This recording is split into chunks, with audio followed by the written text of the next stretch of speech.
Yeah, it's our pleasure to have Leeseok here to talk about his work on like Hamiltonian's quantum generative adversarial network. Yeah. So recently, like people has started to look into a more well-defined models, like using the like basically using the pulses of all the like quantum control pulses in order to like realize some models, and like Leeseok did exactly this. Um, yeah. So uh, like I guess you guys can, if you guys have any question, you guys can just like type in the chat, and then I could like pass it to Leeseok, and then Leeseok will answer the questions in the meantime. And I think that Leeseok can just like start your presentation. Okay, thank you for your introduction. I'm Leeseok. I'm a second-year PhD student at University of New Mexico.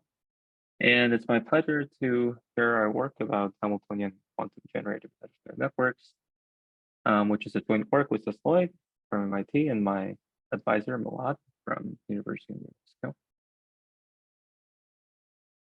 Okay, so let me start off by motivating by throwing this question.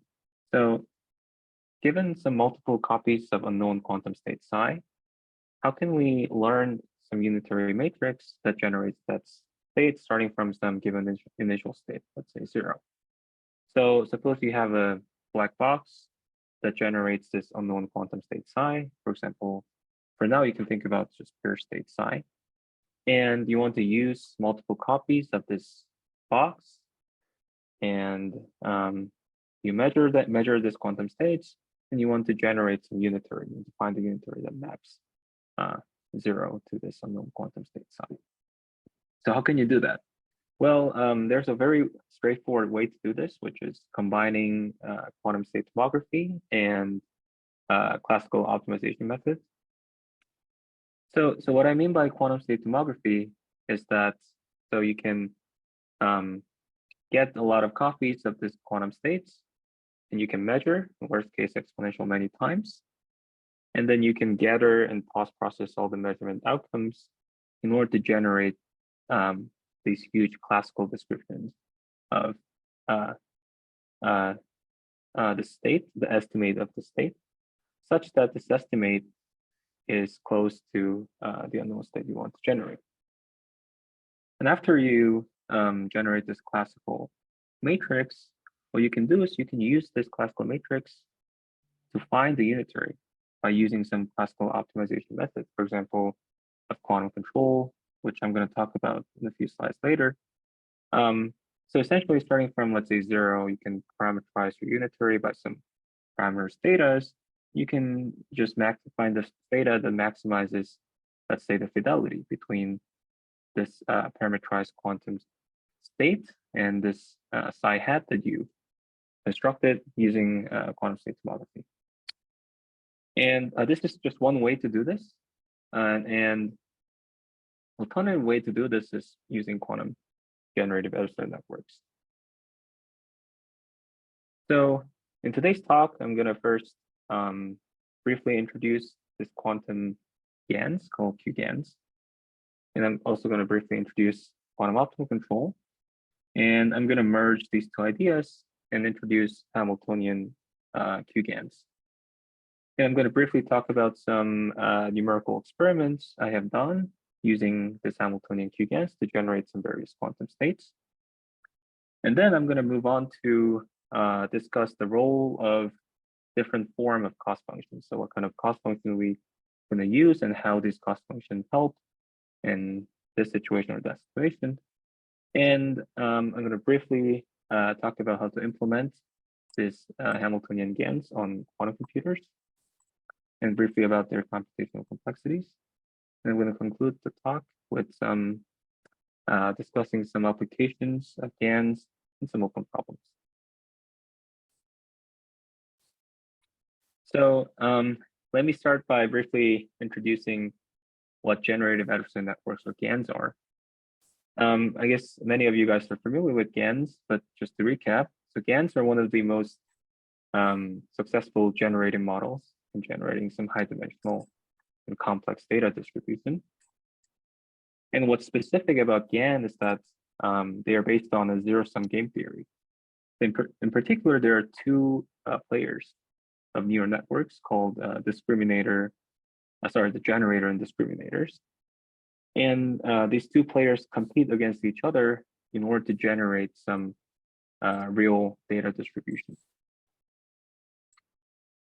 So the goal of generator is to fool the discriminator by generating some fake data set. And then this fake data set and real data set will be the input to the discriminator. And now the discriminator's job is to distinguish whether the data is coming from this fake data set or the real data set. And after the discriminator completes her job, then it goes back to the generator, again generating some fake data set. And then there's an iterated game between these two players. Now there's some plausible assumptions. This game reaches to a natural equilibrium point, which is when real data set is equal to a fake data set. So we hope that as this game proceeds, the generator's fake data set will get closer and closer to the real data set that we want to generate. So there's a quantum version of GANs called HQuGANs have been recently proposed to generate quantum states. So now you can think about the goal is to learn how to generate a known quantum state, sigma. And now you can think of these two players are now some quantum neural networks, for example, variational circuits or any type of quantum parameterized quantum models. And the idea is the same. So the generator tries to generate some fake quantum state by training its network with parameter, let's say theta g. And then this fake quantum state, this real quantum state will be the input to the discriminator. And the goal of discriminator is to make some measurements, quantum measurements.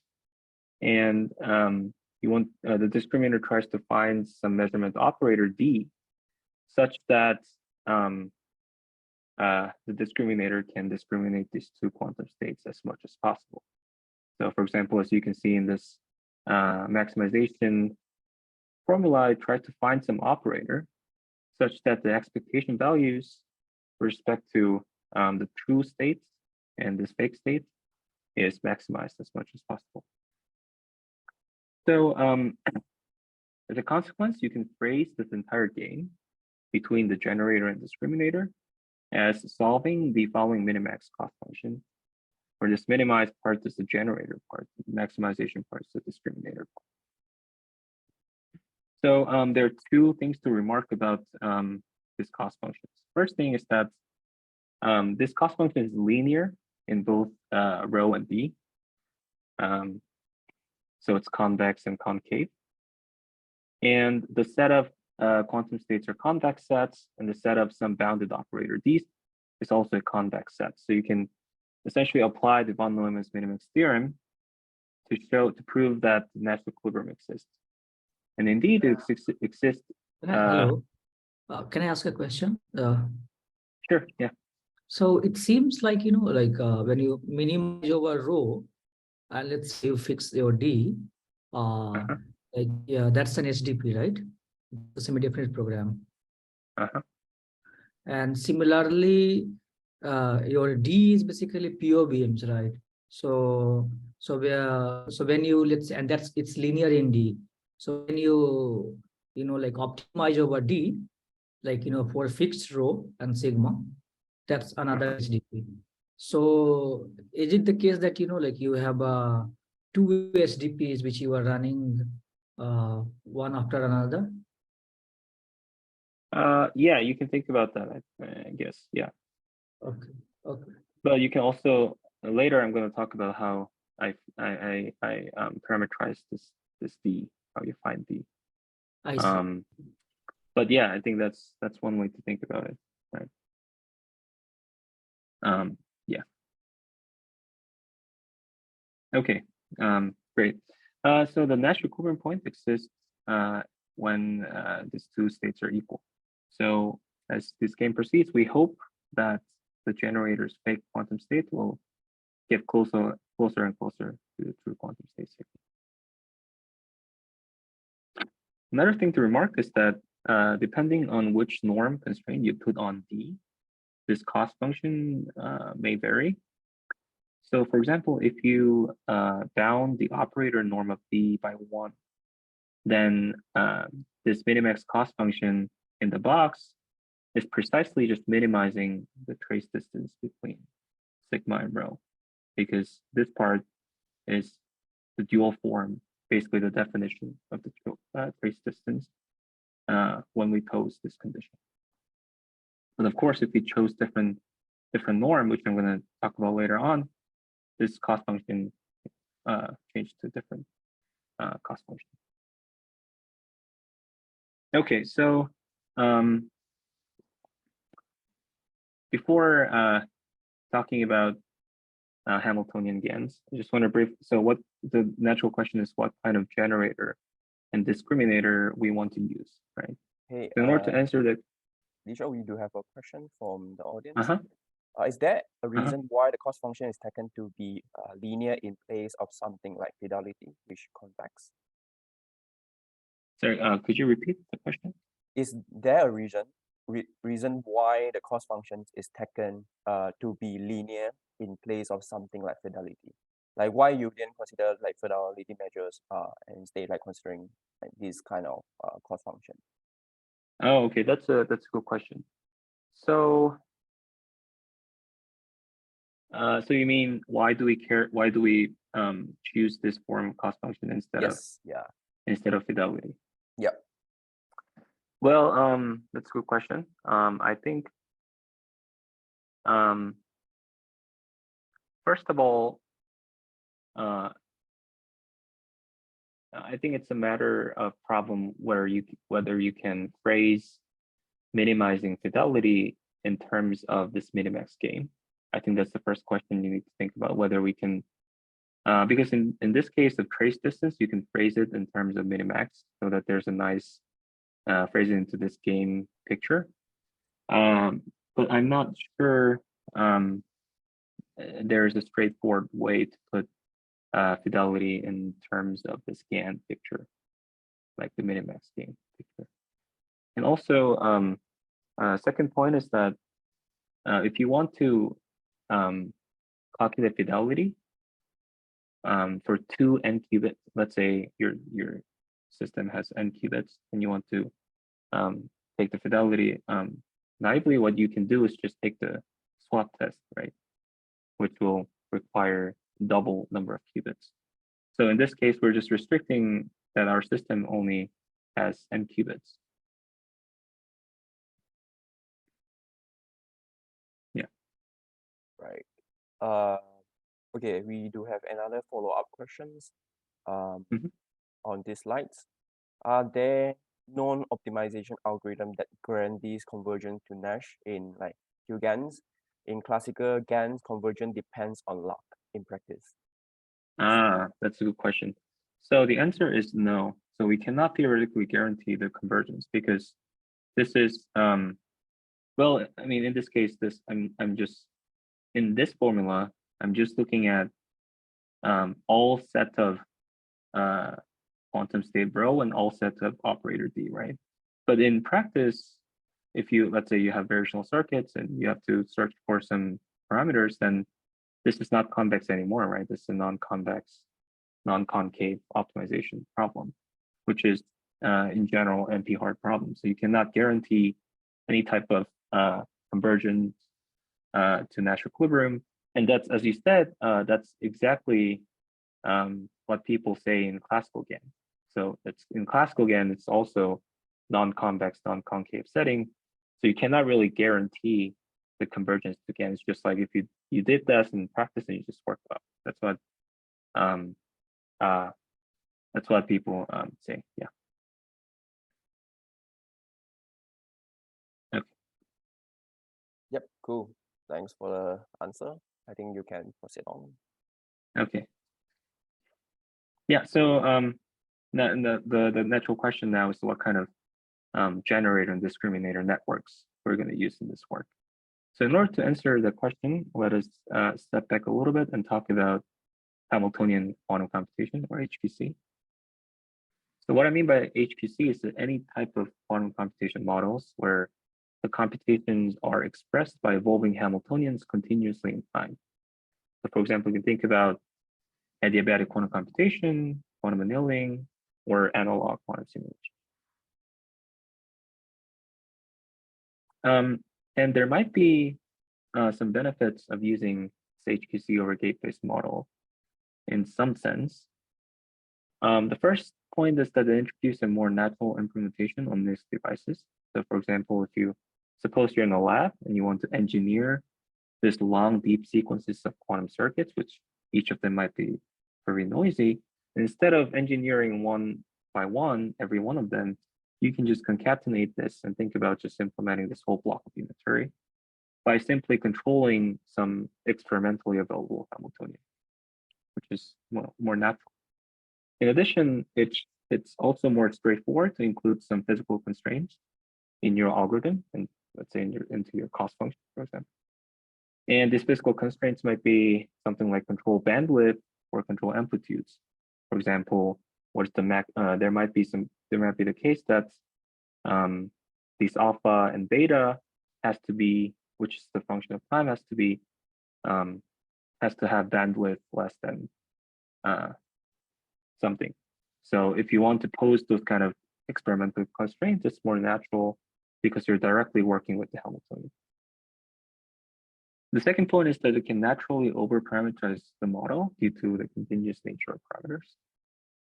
And it has been shown in many research, recent papers, that overparameterization can help the convergence of your algorithm for both classical GANs and also quantum neural networks in general. And what do you mean with what do I mean by continuous nature of parameters? Is that, for example, you can think about so these are the function of alpha and beta, and you can think about discretizing the time domain into different chunks and treating parameters as the dots that corresponding to each time group that characterize this alpha and beta function. And since alpha and beta has to characterize continuous evolution of Hamiltonian, it naturally introduces or involves a lot of parameters. And that's what I mean by a continuous nature of parameters. I'm going to talk a little bit more about this later on. Okay, then the natural question is, how do we control this time-dependent Hamiltonian?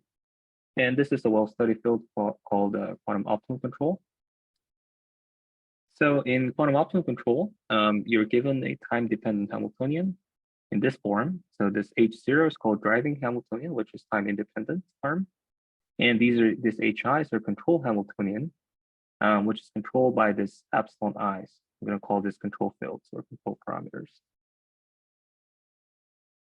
And usually the goal is to, starting from some initial state size 0, we want to reach to some target state psi part by evolving this Hamiltonian in from time equals to 0 to, let's say, capital T. In other words, the goal is to find the best or the optimal control fields epsilon i's, which optimizes some objective function, which in this case might be just maximizing some fidelity between the target state and the generated time-evolved quantum state.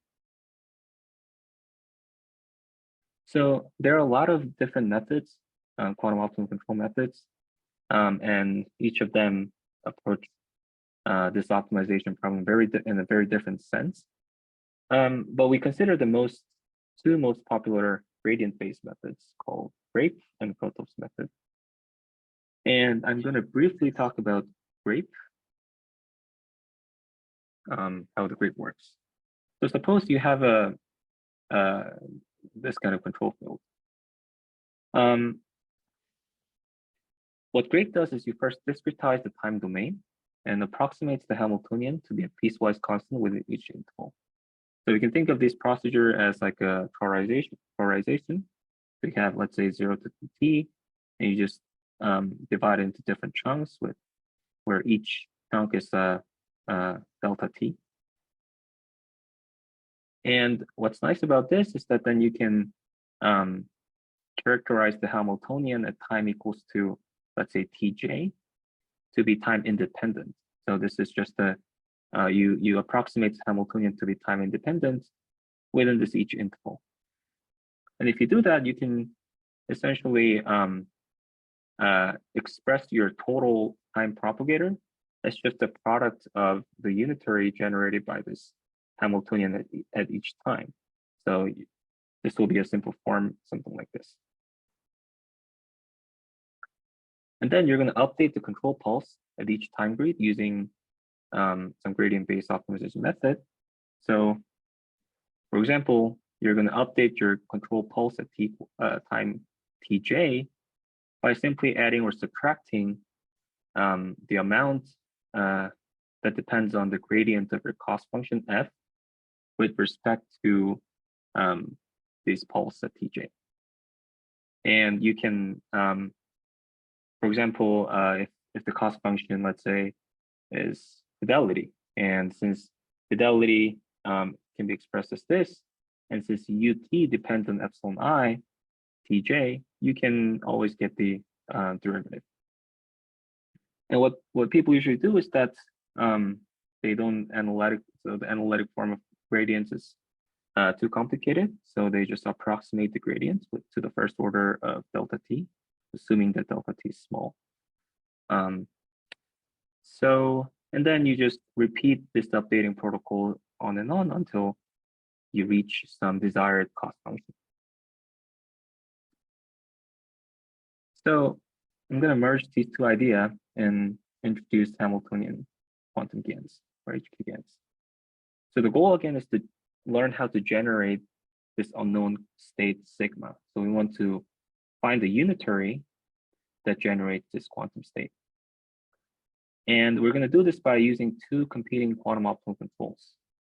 So what I mean by two competing quantum optimal controls is that two players generated on the discriminator will both have some time-dependent Hamiltonian, and they will control this time-dependent Hamiltonian in order to minimize or maximize some cost function. So for example, the generator, again, recall that the generator's goal is to generate some fake quantum state. And generator will use one of the quantum optimal control methods in order to generate the state such that the cost function is minimized. And then recall that the discriminator has to make some quantum measurements in order to discriminate the two quantum states. So you can, how you're going to do that? So you can think of this discriminator making quantum measurement process as discriminator making some unitary before some fixed measurement operator, let's say D0, so that you can treat this entire thing as a measurement operator D. So your D will be something like U dagger D0U, where U is the unitary that's generated by discriminators time-dependent Hamiltonian. So discriminator will also use quantum optimal control in order to generate some unitary such that it maximizes some cost function. The reason I say C here is because I use different form of cost function, which I'm going to talk about in a minute. And then, but the idea is that they both have time-dependent Hamiltonian they can control over. Generator will generate some fake quantum state, and the discriminator will make some unitary operator for some fixed measurement. And then this game will proceed. So we perform some numerical experiments using this framework, see if this works well. So the model or the Hamiltonian we consider is this 1D Ising chain that have both one local X and Z terms with the ZZ entanglement terms. And we fix the coefficients of the ZZ entanglement term to be 1. And we restrict ourselves to have controls only over this one local value terms. So essentially, you have 2n control pulse you can control over. And we assign this Hamiltonian to both generator and discriminator. And assuming that making this pulse for the x local term to be 0 at t equals 0, the initial state has been chosen to be the ground state of the Hamiltonian at t equals 0, which is all one state. And the fixed measurement operator, which came after the discriminator, will be just chosen to be one local computational basis measurement. And for initial control pulses, we chose a very simple form of pulses, for example, just sine and cosine, and just constant pulses. So I'm going to illustrate a few examples of our numerical results. So the first is generating some 3-qubit superposition states, which is in this form. This is just the rotated JC states by angle theta k, where theta is chosen from 0 to 2 pi. And first of all, Hamiltonian GANs have generated every state successfully. And furthermore, we try to compare this Hamiltonian GAN, which is in blue line, to the case of Hamiltonian GAN that always has the optimal discriminator, which is the red line. So what I mean by optimal discriminator is that for the maximization parts, I analytically done the maximization part and always choose the optimal operator D that maximizes this function. So this red graph is, I guess, generally speaking, it's more powerful because the discriminator is always optimal, right? And as you can see, there's the number of iterations between this this minimax game, and in most cases, this Hamiltonian GANs which use quantum optimal control, the number of iterations was pretty comparable to the case where we always chose the analytic optimal discriminator. Sorry, Leeseok, I have one question over here. So for the optimal discriminator case, right, you would have to find the optimal discriminator each and every iteration, or there is just a fixed optimal discriminator for all of the iterations? Because you are doing optimizations, right? And then it's like, is the optimal discriminator change with the iterations, or is just fixed over? Oh, it changes. It changes because, yeah, because optimal discriminator is, for example, will be the operator D such that it maximizes this quantity, right? Okay. But in every iteration, this rho, which is the generator state, will change, right? So with respect to a new generator state, you have to update the optimal discriminator operator, right? Right. So like in this case, that is better, like if we have larger system size, it's better to use the one with graph, because we might not be able to know what's optimal discriminators, and it could be hard to calculate it analytically. Right? Yeah. Okay. So actually, when both rho and sigma are pure states, which is the case that we're talking about right now, there's the analytic closed form solution for D, which is just a positive eigenspace to rho minus sigma, minus negative eigenspace of rho minus sigma. Oh, so and if you Hausdorff measurements, right? Yeah, exactly. Yeah, this is the optimal, the Hausdorff measurement operator, and this is super easy to calculate in classical. For pure states. It's just going to be what I just explained. But but the point, I guess, the point of this graph is that this blue line, which I use this discriminator also, optimizing this measurement operator D, might not always give the Hausdorff operator, right? It might be the case that it gives something that's not close to the Hausdorff operator, and we're not guaranteed to have a Hausdorff operator every time. But although that's the expectation, this number of iteration between these two cases are very comparable. I think that's the point that I wanted to make. So Okay, I see. Okay, thanks. Sure, yeah. And another example I brought up is to generate some generalized GHZ states. So it's much more challenging task, and we and this Hamiltonian GANs we generated up to 9 qubits GHZ states. And I just brought one of the example of optimized control fields to generate 9 qubit GHZ states for time equals to 60, where each color in this control pulse indicates the control field for different local Hamiltonian terms, for example, like x1, x2, so on and so forth.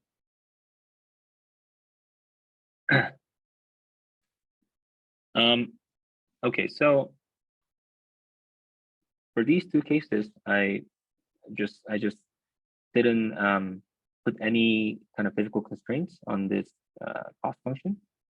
However, generating some low bandwidth control fields is very important task, because generating high bandwidth control in the precise precision is very difficult in many experiments. So we consider generating optimal control pulses that also has some low bandwidth.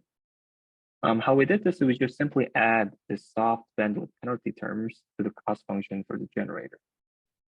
And what this soft bandwidth penalty terms does is that, as you can see, all the summation goes.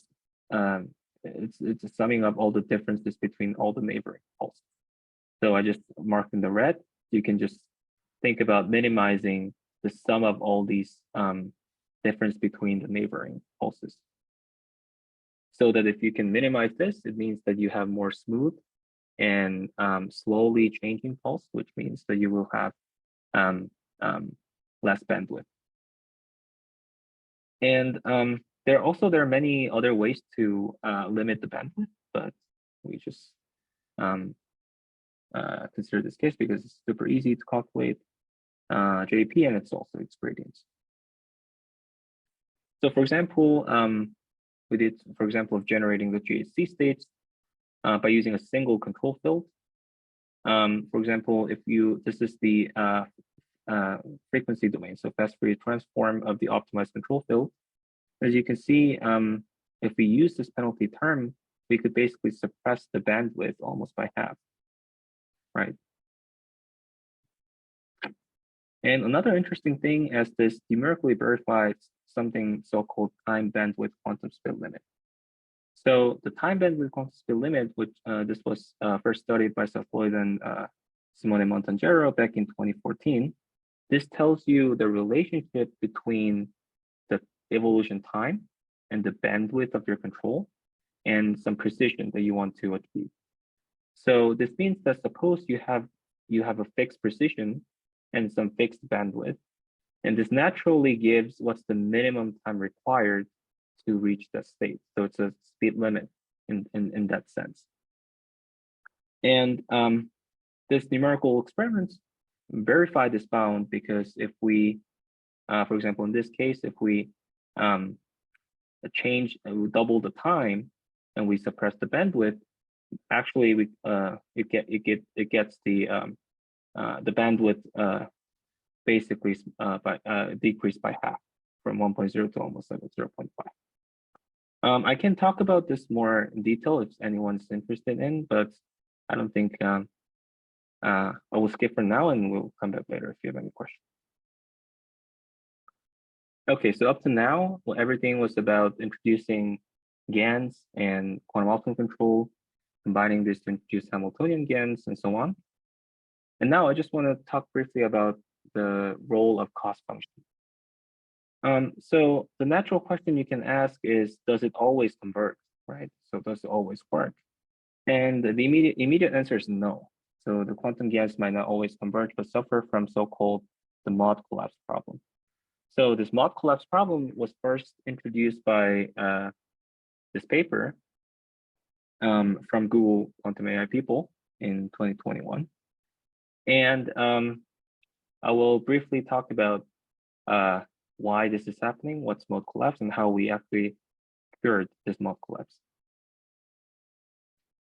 So again, just think about this minimax game and focus on the generator part. You can notice that since this target state sigma is independent of rho, so the generator part, you can just think of this minimizing just only the second part, right? So it's minus trace of b rho, which is just maximum of trace of b sigma. And you can notice that this is independent of the target state sigma. So that's the root of this problem of mode collapse. So for simplicity, suppose for now D is some rank 1 matrix, positive definite matrix. So you can think of D as like a projection operator. And if D is the projection operator, the solution for this maximization is just generators try to generate some rho that's in order to align with D, right? In order to maximize this trace, because this is just projection operator, and since rho is a pure state, you want the solution of this maximization will be just rho equals to D. So it somehow overskewed the true quantum state sigma that you want to generate. And the real problem is here. So if D is chosen to be one of the previous generator states, then the generator will generate that state. And then it's gonna basically fall into the loop forever and forever.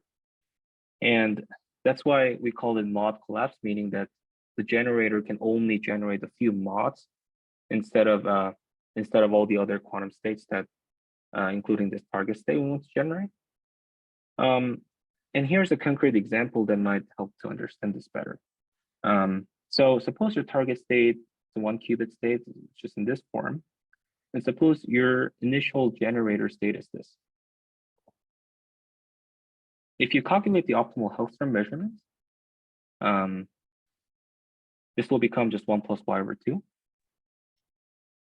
And the generator will generate rho 1 equals to this Hailstorm measurements found by the discriminator.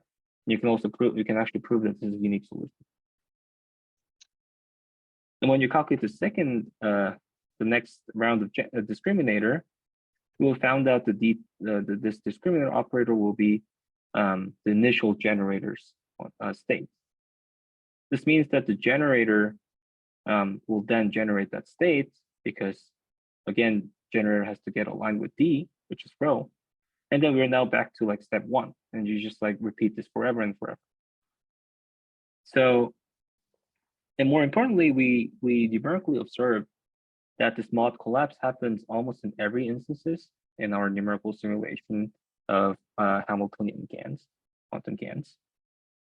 So this was really a severe problem for us. So how do we cure it? So we just simply modify the cost function by putting the square absolute square. And the major difference now is that notice that the generator's goal is to make rho such that trace d rho is equal to trace d sigma. Because now in this case, you're actually taking account of the notion of the target state. So let's get back to the example. So suppose you have the same target state and the initial generator state. The first discriminator state would be the same. It just gets the Hailstorm measurement, which is 1 plus y over 2.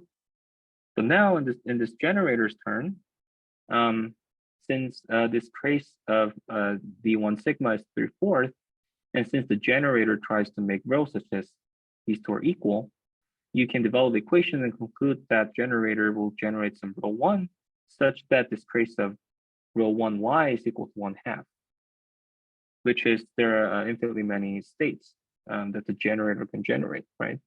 So basically the probability of getting into this mod collapse becomes 0. It becomes measure 0. And most importantly, using this modified cost function, we were able to numerically observe that the mod collapse can be always cured. So for example, I brought this simple example of generating the GHC states with these two different cost functions. So if you see the green line, this is using HQGAN with grape and minimizing the original cost function.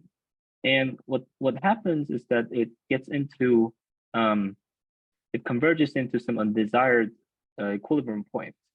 And what the generator is doing in this green line is basically generators generating only two quantum states repeatedly, where these both of the two quantum states have 0.75 fidelity with the with the target state. So it's not really getting into, it's really just the mod collapse phenomena that I explained in the previous slide. It's just generating the two quantum states repeated. But this modified cost function is in blue line, where you reach the perfect fidelity within like 10 iterations. So something to remark is that all the previous results, numerical results that I explained a couple slides ago, are performed or done by using this modified cost function. Okay, so this was about reachability of states. So how do you cure some undesired convergence? And then now I want to briefly shift the topic and we'll be talking about the convergence rate. How can we make it faster? How can we make this convergence faster? And in order to explain that, I want to briefly introduce quantum Westerstein's distance of order 1. I'm going to call quantum W1 distance. Okay, so we know that trace distance and the dual form of trace distance is defined in this way. You just, and the trace distance between these two states will be just maximizing the trace with this constraint. W1 distance is defined in a very similar fashion, but the only difference is that the operator, the Lipschitz constants of operators bounded by 1. And the Lipschitz constant, which is a little bit messy, is formally defined as follows. I will explain what this means. So the Lipschitz constant of an observable O is the trace of O times some rho 1 minus rho 2, where you take all the rho 1, rho 2, all the quantums, all the two quantum states, which are the same when you trace out one qubit. So basically, you're looking for all the pair of two quantum states, which are the same when you trace out any of the sites, one site. And you're just maximizing over this. So in other words, this W1 distance quantifies how well we can distinguish between two quantum states by their action on local observables. A nice way to understand this is that W1 distance is the continuous quantum version of Hamming distance. When Hamming distance is you have 2 bits and how many operations, how many bits you need to flip in order to get one bit to the other. That's Hamming distance. And you can think about like a quantum version of that. For example, if you consider, let's say 0, 0, and 1, 0, the W1 distance is 1 because you only need to flip this first qubit and then so on and so forth. So this quantifies also quantifies how many local operation you need to make in order to reach to another state, starting from the state. And also, if you minimize the W1 distance, it naturally minimizes the trace distance between the quantum states. So there has been a study recently, last year. I referenced it here. So what they did is they compared this W1 distance to some unitarily invariant metrics, for example, fidelity or trace distance. And they both, basically this paper both numerically and analytically shows that the W1 distance can have much more favorable loss landscapes, especially when learning some structured states, for example, PST states. In this paper, we just used and numerically verify the same thing, which means that we numerically observed that when we use the W1 distance to the HQGAN protocol, it can reach to, for example, of this n qubit GHC states with a much less number of iterations for this, for example, compared to the trace distance. Okay, so these are my last two slides. So now up to now everything was done by classical computers, meaning that you have quantum optimal protocol. You do this on a classical computer, but ultimately we want to use it in a quantum computer, right? Because the dimension will grow exponentially. You cannot handle, classical computer cannot handle anymore. So I'm just going to briefly talk about how to use quantum computers to approximate the gradients of cost function in grape. So for example, let's say your cost function is some expectation value of any observable O. You can do some math and get to the solution where this gradient of this cost function with respect to the pulse at Tj can be expressed by this. So, this is approximation, the first order of delta t, where this rho kji plus is a long sequence of unitary, but you can think about starting from row 0. What you can think about, starting from row 0, you can implement 3 unitaries in order to generate this rho kji. And then you can just measure whatever observable you want to measure. And this is very similar to parameter shift rule, but the only difference, the difference is that it approximates the gradients. So I guess the point is that each gradient can be computed by implementing 3 unitaries and making some quantum measurements. For example, generator in your HQuGANs, which you can derive the gradients, and basically you can handle every term in this gradient using quantum computers. And this is similar for the discriminator parts. Okay, so I'm going to briefly talk about complexity. So in quantum state tomography or quantum state tomography related problems, people usually care these 4 types of resources. Sample complexity, meaning that how many samples, how many number of copies of the state we are required to use, and quantum resources, classical storage, and classical post-processing time. And something important is that most of the resources, for example, sample complexity and classical post-processing time, are heavily dependent on the number of iterations of the minimax game. And of course, this number of iteration minimax game, as I said earlier, is a non-convex, non-concave game, which is in general NP-hard problem. So it's very difficult to obtain analytic solution for the sample complexity and classical post-processing time. So it's really hard to compare this to other quantum state tomography-based approach. However, we might expect some advantage in terms of classical storage, because in quantum GANs, you're only required to store control pulses and their gradients, which are polynomial. But any type of quantum state-based approach, you will require at least exponential amount of classical storage in order to reconstruct this density, this classical description of quantum state. Okay, so to conclude, this talk, we have introduced the framework to learn an arbitrary unknown quantum state using 2 competing quantum optimal controls. And we performed some numerical experiments up to 9 qubits that this framework works well. So potential outlooks, so we're currently extending this to open systems as well as to generating some mixed states. And another interesting thing would be to investigate the effect of overparameterization on quantum optimal controls, how it can benefit the learning algorithm in Hamiltonian based computation. And some potential applications would be using quantum GANs would be perhaps to quantum error correction. For example, you want to use this minimax games in order for a generator to generate some quantum codes. Or you can also think about quantum circuit compression. For example, if your target state is generated by some deep sequences of gates, and can you generate the same target state by using shorter depth of quantum circuits, which would be, I believe it'd be interesting. And with the references, I conclude my talk. And thank you for listening. And I receive any questions.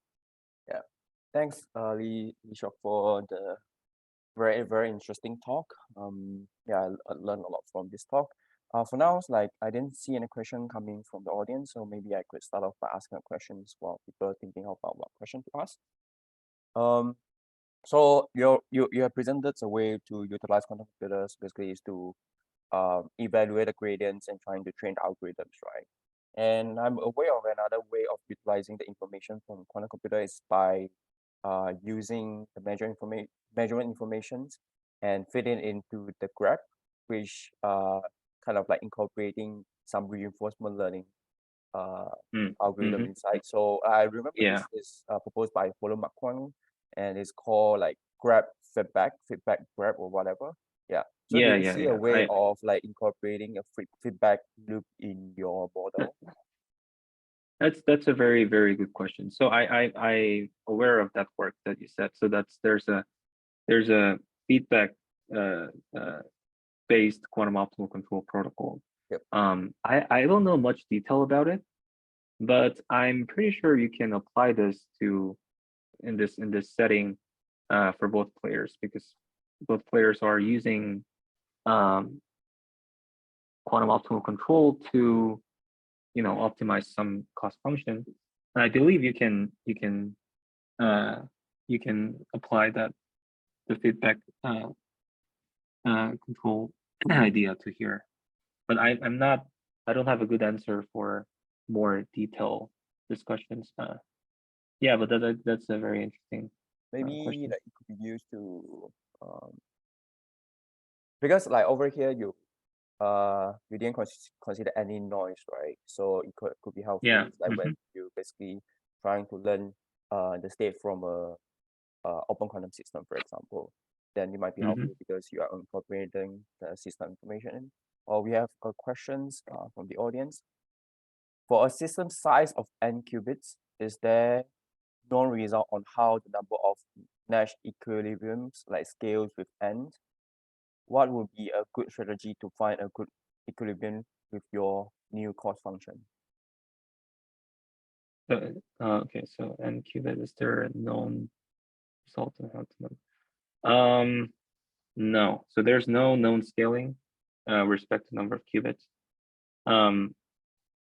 But I expect it should be exponential. That's my expectation. My guess is the number of iteration between these two players. I believe that has to be exponential, because for general for performing, in order to perform quantum state tomography for general quantum state takes exponential, and that's the information theoretic lower bound. So I believe that can play a role here. And since we're looking at similar problem, I don't think this number of iteration has to scale like polynomial or something. But some interesting question is that, let's say if your target state has some special structure, right, like for CHC states, and whether you can minimize, whether you can decrease the number of iteration, in that case might be interesting. But as far as I know, I don't think there's any analytic scaling with respect to number of qubits. Yeah. So the second question is like from the same audience, like what would be a good strategy to find a good equilibrium with your new cost function? Do you have any strategy for that? What would be a good strategy to find a good equilibrium? Or perhaps I guess it would be trying to design the answer based on the target state that you want to prepare, something like that, perhaps. Yeah. But this one is based on the cost functions, so he want to look from the cost function perspective. Yeah, that's a good question. That's a tricky to answer. So I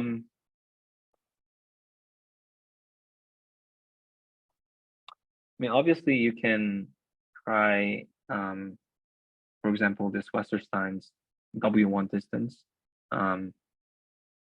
Maybe you can show something analytical results of, but I'm not, yeah, I'm not too aware of how to make, how to get the analytical strategy to boost this equilibrium point. But yeah, but we in our paper we use one trick that I didn't mention in this talk, which is called hybrid cost function. So I combine the different cost functions together in order to boost, in order to faster the convergence to the net equilibrium point. Maybe you might want to check that. We give a brief analytic reasoning for that, why that gives you much faster. But there's some caveats there. So yeah. Okay. Yep. Nice.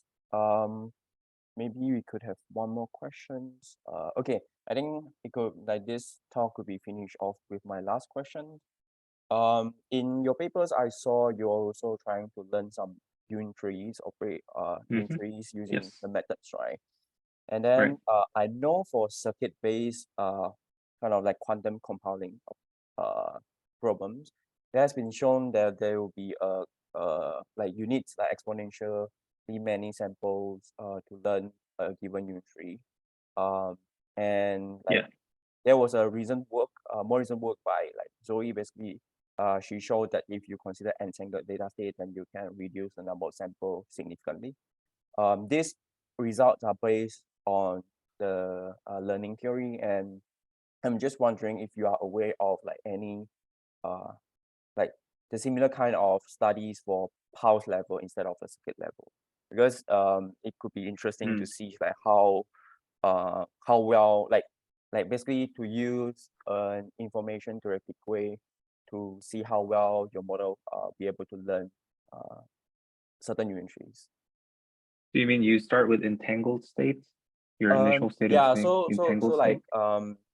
so the quantum compounding problem, just like, okay, given input and output pair, and then they are related via unit trees. Now you design a circuit ansatz and trying to fit in the input state and compare the predicted output state with the target output state, and trying to optimize your circuit so that it can make predictions on like when you feed in new input data sets. And obviously you can do it using your framework as well.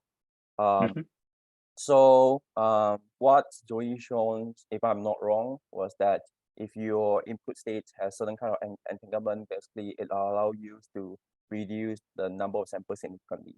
Yeah. I see. Yeah. So this will be like beyond this work. I'm just kind of curious on whether there's such kind of work.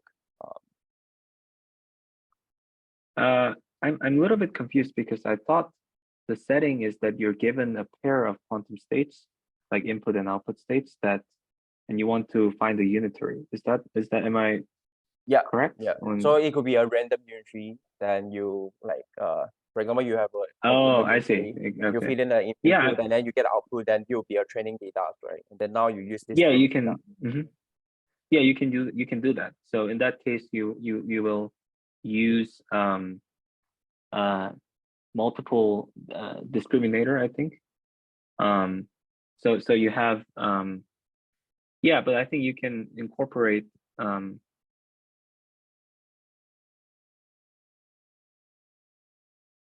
yeah, so you have, yeah, I think in that case you can you basically generalize this quantum GAN that to the case where you have multiple basically discriminator, where each discriminator take cares of each one pair of quantum like input and output state. And the second discriminator will also take care of the second pair of input and output state, and then so on and so forth. So in principle, yes. In principle, I think you can and then you can make the input state to be entangled. Yes, you can. But yeah, I think you can do that. And I think in our paper we also talked about how to train unitary based on using multiple discriminators, right? Yeah, So I saw that. So actually my question is that whether we can incorporating some like statistical learning theory to bound the number of samples yeah, within the unitary. Yeah. Sure, sure, yeah, sure. You Maybe can. I think it's like this, it could be hard to kind of discuss like without the paper, reference the paper. So I guess like I can send you the papers to Sure, yeah. to kind of clarify everything, and we can talk offline for that one. Yeah, that sounds good. Okay. Yeah, I think we can wrap up the talk, and thanks again for Leeseok for the interesting talk, and looking forward to have you back in our seminar in the future. Okay, thank you guys. See you. Thank you. Bye bye.